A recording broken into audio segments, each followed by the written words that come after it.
I'm doing, sir. Yesterday, because a few regions were mentioned, Volta, Greater Accra, Eastern, Central were the main regions that were mentioned. How was the Volta region? Where did the rains fall heavily, and what happened in those places? Okay, thank you for the opportunity. The situation in the water region is just not as a result of yesterday's rainfall. It has started for a few weeks ago, and the last that broke the camel's back was the one that fell yesterday.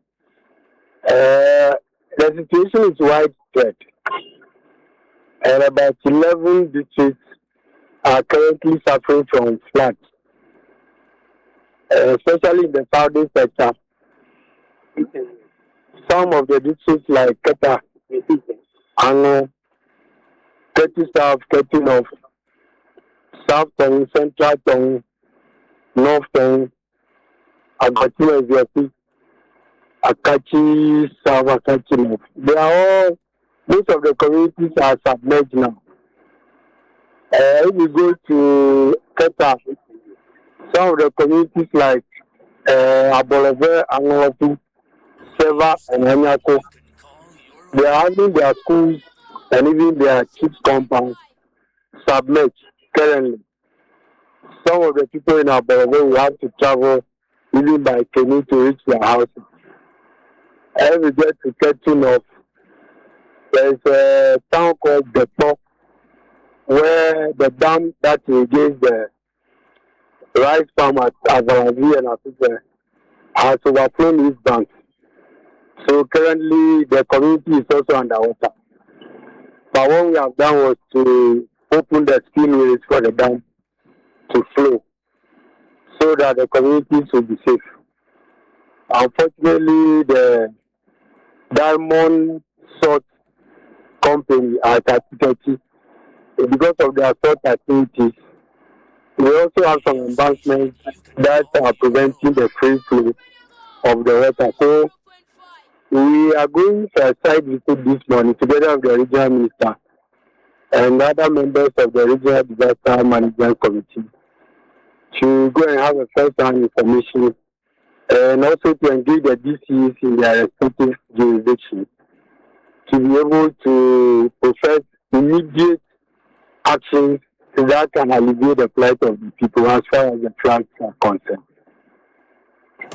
So, in total, you are visiting about 11 districts. Districts, yes. Wow. Do you know the situation of those districts this morning? Has it improved? It has not improved. The situation has not improved yet. Even as we speak, there is a bridge in Pete that has the river has overflown its banks and has crossed the road. So we have put our men on standby and they are directing traffic so that the situation will be a bit safe for all of us. I see. What have you been doing? What have you been preoccupied with? Because I realize that your colleagues here in Accra have been engaged in rescue efforts. Have you been able to account for all lives that have been involved in this? Yes, so far we have not had any casualties. All we are doing is that as far as we have flood-prone areas, we still have safe havens on our records in every district.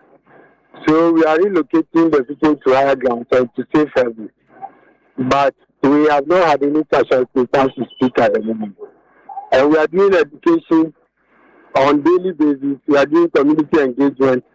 We are educating the people to take their destiny into their own hands and not to take chances when it is raining and the flood waters are crossing roads and people think that they can just drive through or they have the energy to walk through.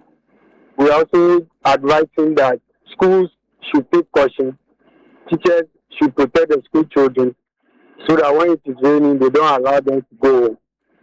And when we get alerts from GMET, we release the information to the various districts and affected areas to take caution.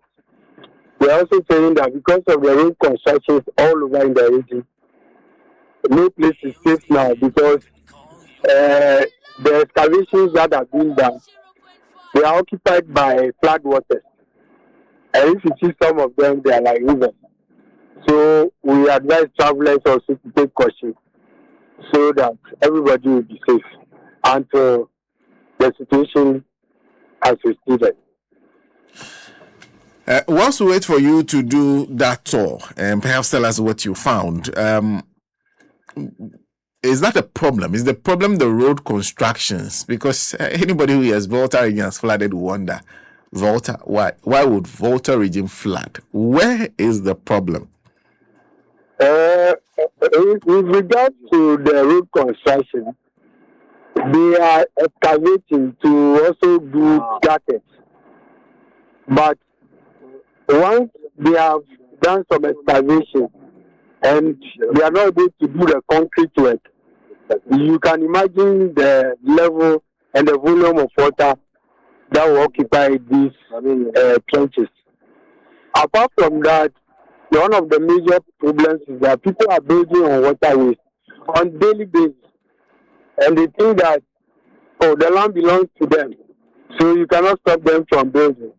When they build and they block the free flow of the water, and the water finds its own level and can also flow freely, it creates a problem for all of us. People are also dumping in the gutters. We have educated severally and consistently.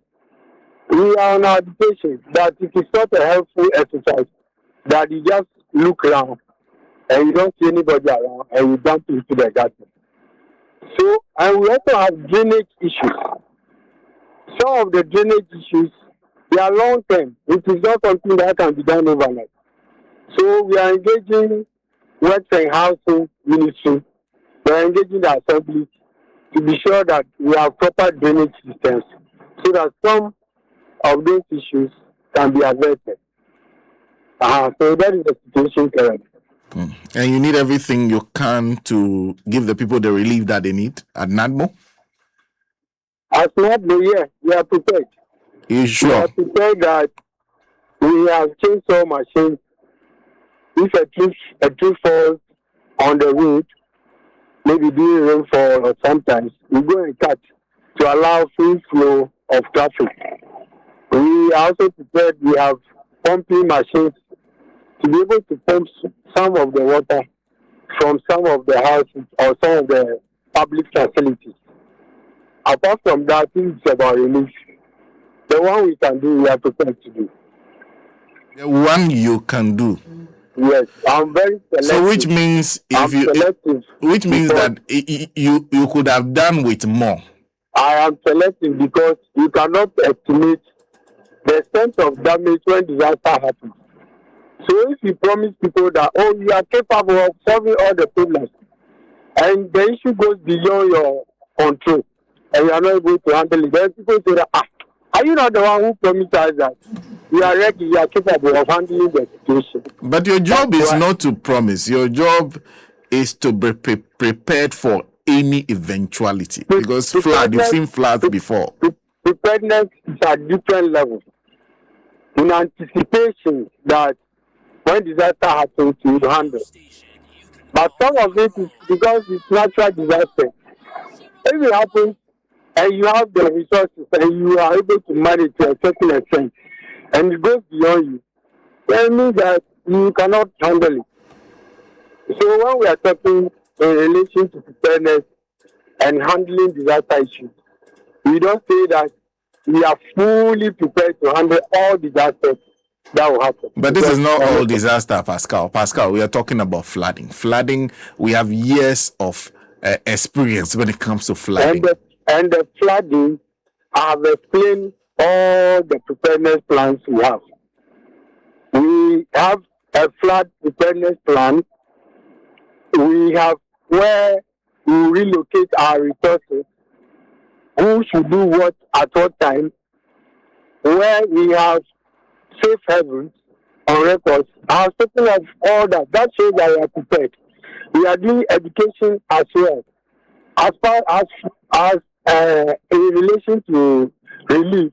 I said we are prepared, but I am careful so that people will not take us and say that, oh, you said you are, because what is happening now is widespread.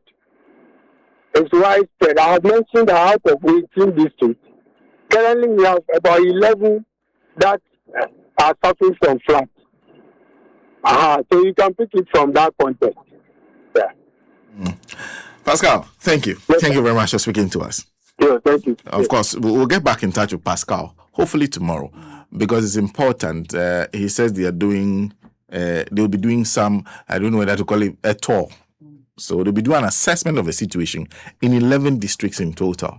The affected areas are mostly in southern part of the Volta region. And if you look at where the rainstorm was moving, you'll understand. Yeah. The northern part of the Volta region is mostly spared. It was moving around the southern part. My own constituency was heavily affected. Like I said, my family was affected by this. So it's a serious issue. A few comments, Nancy, when you were speaking. Okay, so this is Kwesi Adakwa. Kwesi Adakwa is one of those who does good work putting this into context. You see, with the Socialist Movement of Ghana, he's a planner by training. He says, wonderful program this morning, evidence-based, balanced, holding leaders and authorities accountable, rightly picking the conscience of a country, thanks to you and your team. There's also our own Governor Spinters, who says, and I tell Nancy, human wants are unlimited, but the resources with which to satisfy them are limited. That's a quote. This economy is just recovering. The soul is willing, but the body is weak. That's coming from Governor Spinters. This is Jar Guide. I thank Mamaga for hitting the nail right on the spot with the submissions. We are just a bunch of lawless and reactive people. We see the problem, but we won't do anything about it until something bad happens. And when the bad thing happened, we will all be all over the place like headless chickens, creating the impression as if we are doing something better. But after a few days, you see us go about our normal business without tackling the issues to the end. This has been the practice over the years, and this is where it has brought us today. It's so annoying. He's an aspiring executive member for the National Democratic Congress in Ayawaso, his constituency. That's what Maxwell Akpabli who sent that. Member. Yes, very, very important. There's also Professor Jasper Bimbia Ayolezano, who is listening to us all the way from Tamale, says Nancy is fired up, and rightly so. She has a finger firmly on the pulse of the problem. Poor political leadership. Her observations go to the heart of the issues confronting the country. Hadi in Pig Farm says, good morning. Until we stop the attitude of building on waterways, this country will continue to experience flooding till their kingdom come. A native doctor who invokes a storm on his people cannot prevent his house from destruction. Good morning, said Dr. Chief Wayo, who is Chief Director, Office of the President. Chief Wayo is there. Does he know Kofi Wayo? We've been looking for him. Can this is us? Maximus. Yeah. And he says that we want to be like Dubai, but do individuals sell land there? We want to be like the United Kingdom, but do leaders keep reciting the same problems every year? We want to be like Singapore, yet we blame the citizens without enforcing the laws. Anyway, Kwekwa Nancy has always been our inspiration. There's Edem, who is on the mountains and has refused to come down. Says yesterday's heavy rain further worsened the already deplorable Wager Road from Wager Junction to Upper Wager. This road needs urgent attention. Truth is that road was poorly constructed. This road serves as the terminating point for running water from the Wager Hills. Whenever it rains heavily, large volumes of sand are washed onto the road, while the force of the flowing water erodes the road surface, leaving deep potholes and gullies. A particularly dangerous section is between School Junction and Shoemaker Junction in front of the Pentecost Church, where running water has carved a deep trench across the road. The next heavy downpour will surely split the road in two, making it unusable for vehicles. A similar situation has already occurred at Upper Wager, where a massive gully has cut across the road. For over a month now, vehicles have been unable to access the area. Commercial vehicles now terminate at Lane 4, forcing commuters to continue the rest of their journey on foot. The life of the people of Wager and Upper Wager matter. we need help. So my doctor has sent me a message. He says that please try to remain stress-free this morning. Your health is our concern. A very good morning to Good you. morning, Dr. Clarence. A very good morning to him. This is Prince Derek Ajay. Prince Derek Ajay has been one of those who knows, in fact, who has built where. He Accra. knows who has been selling the lands, the streams Yes. that has been covered up. And they have been selling them to us to build on. Yes. Onimonya. He said, who developed the mangrove at the Peshi Lagoon, causing the Chado flooding. Polo Club car park next to Labadi Beach Hotel was constructed by filling the Peshi estuary. The Nadmo officials giving permits must be fished out now. How can you do Then that? the place is flooded. Then you are blaming who? How can you do that? They are shouting. How far would we go? How far would we go? And our city is one of the most badly engineered city. That's why I'm not interested. When people say you won't travel to where? When I come to Ghana, then I'll feel sad. When I travel to Japan, it was like as if we're living in I understand why Kevin Taylor describes us in the language he does. Because when you go to some places, I am surprised that our leaders actually do travel. When they go to those areas and come back, don't they feel sad? And then they watch as people do the things that will not be allowed anywhere in those areas. The people who want to be like, would they allow some of the things we are doing to happen in those areas? You pay a high price for it. You won't even try. Even dogs are protected in some areas. Protecting human beings is a problem for us. And then we allow all kinds of things. All kinds of people walking about looking for all kinds of money, allowing all kinds, and they never pay. Nobody ever pays a price for anything. Yeah. Somebody will give a permit to build in a waterlogged area, and nothing will happen to him. What would his wife and children eat? That is our thinking will lead us all. We are on the way straight to hell, and that's where we will end up. And when we decide that we want to, take down the buildings on waterway, then they will start. And a government way, we dying, yet you are causing havoc to every other person around you. I think we should. It should be either we levy them. Fasika way bra. We are going to re-engineer the roads, the waterway. Now we're blocking so that the water will have a way to go wherever it is supposed to go to. Or that is the best. See, simple as that. If you're not ready to pay, your building will go down. Yeah. And in that case, men to abano. Men to. Nancy, what's not politicians in this? You remember the issue of Freddie Blaze son? Anyway. We'll be back. When we come back, we'll take it to the UK. One of our citizens based in the UK has been talking about our problem and what we need to do. We'll play this when we come back. We'll share with you a few more things and then we'll take it to the UK.